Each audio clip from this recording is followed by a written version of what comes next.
hadashay waa mahadsan yihiin ayagaana ka hadlay ujeedka shir saxaafadeedkan anigu waxaan ka hadlahayaa dhowr qodob marka koobaad Soomaalidu waxay ku maahmaahdaa wixii waayeelku ku sheekaysta ayaa dhallaanka ku hadaaqa maalin dhaweed waxaan dhageysanahay oo arkayo website-yada la soo geliyay wiil yar oo Garbahaare degmada Garbahaare ee gobolka Gado ka hadaaqaya wuxuu yiri wiilkaasu senator Faltaag Mareexaan ma Maxamuud Sayid madaxweyne ku-xigeenka Jubbaland Mareexaan ma ninka la yiraahdo Xidig Ogaadeen ma wax noocaas ah ku hadlo annaga horta ninkaas waxaan u sheegayaa horta dhalashada Ilaahay baa bixiya waana nasabad Ilaahay bixiyo dadku u dhasho fiiso iyo warqad Garbahaare laga bixiyo ma aha dadka dhalashadiisa annaga sida ahaan laakiin codxumadaas iyo wax la mid ah waa naqaanayo nin kasta oo sada ah oo dhabiiltama oo xisaabtama oo aan beesha wiilkaas ka dhashay ahayn oo odayaashiisa iyo hadaaqi haasaabihii awaayeelkiisa soo ku hadaaqay markii uu dhabiishiisa iyo raganimadiisa ay arkaan waxay yiraahdaan ma aha Mareexaan makhraati bay leedahay laakiin waa anagu hadeed waxba dhiban ugu meeyayno waxa soo dhaw waxa uu geynayo waan ognahayo waa dheef jacayl iyo xukun jacayl iyo qabyaalad marka waxaan ka raali gelinayaa tilaabo saddex bay sameeyeen Soomaalidii kale iyo daaroodkii kale u gudbeen nimanka kale oo daarood ama Soomaaliyeed oo la leeyahay qabiilkooda ma aha baan ka raali gelinayaa raali ka ahaada annaga la dhalano in ka raali gelinayna waanu ku naqaanaa codxumada iyo calaf jacaylka raali ahaada walaalayaal intaas markaan taas uga gudbo waxaan xasuusinayaa oo kale wuxuu yiri Soomaali ma aha nimankaas waa Tigree wuxuu san ogeyn Garbahaare meeshii Soomaali iyo reegadood iyo muslim bay u bixiyeen buur aamino inay tahay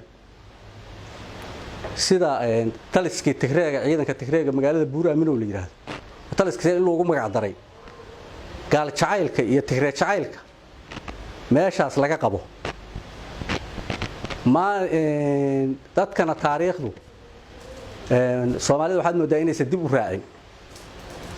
markii Soomaaliya hadda la eego Tigree waxa keenay waa la ogyahay waa la yaqaanaa waxa keenay Umar Xaaji dadkii noocaas ahaa baa maanta markay keeneen bay waxay sameeyeen sade waa faciye Mareexaan waxa yiraahdeen waa faciye walaalaha nafacayo way barjuul falka noocaas aday qabiil dhan oo sada ah oo sharaf la culumay caanaha Tigree xuna u rahay yaa magaciisa loo bixinaya oo abaal looga dhigaya oo lagu maaragta dadkii lagu gelinaya waxyaalaha noocaas aan soo marnay wax laga yaqiiqsado kuwiiba maanta Soomaali iyo mas'uuliyiin Soomaaliyeed iyo dad sharaf leh oo deegaamadoodii iyo dadkoodii jooga iyo waxay leeyihiin waa Tigree waa ma aha Mareexaan waxa ku naqaana waxaas waxa weeye marka arintaas marka waxaan isku anoo ku naqaana weeye laakiin Soomaalida kale raali ka ahaato intaas halka marka ugu gudbo dawladda Soomaaliya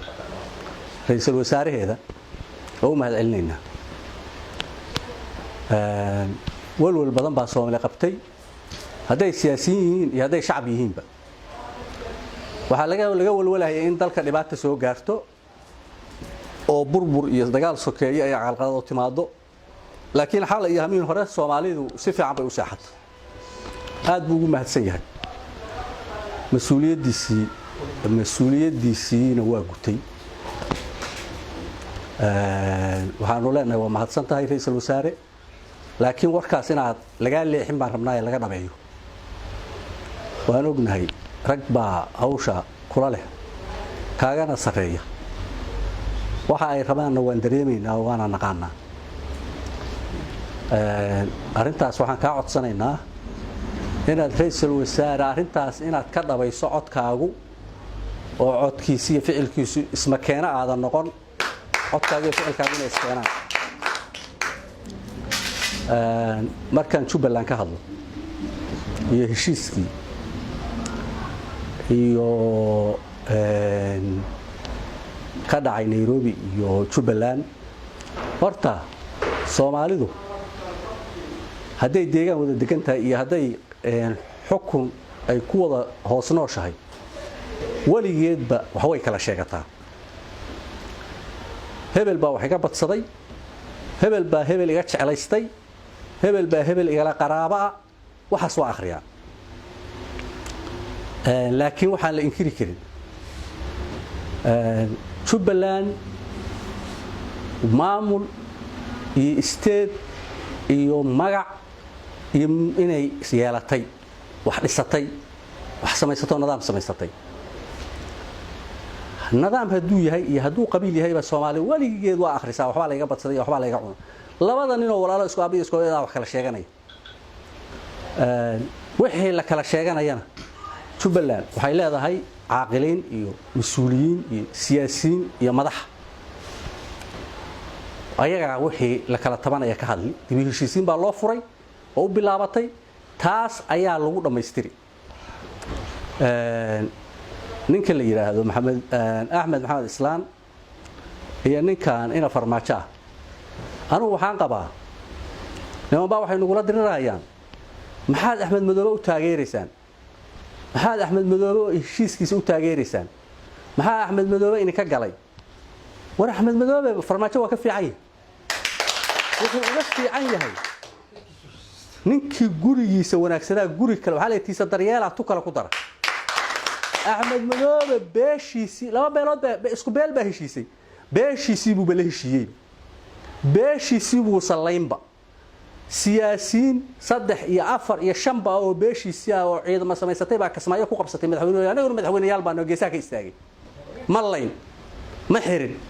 heshiis buu la galay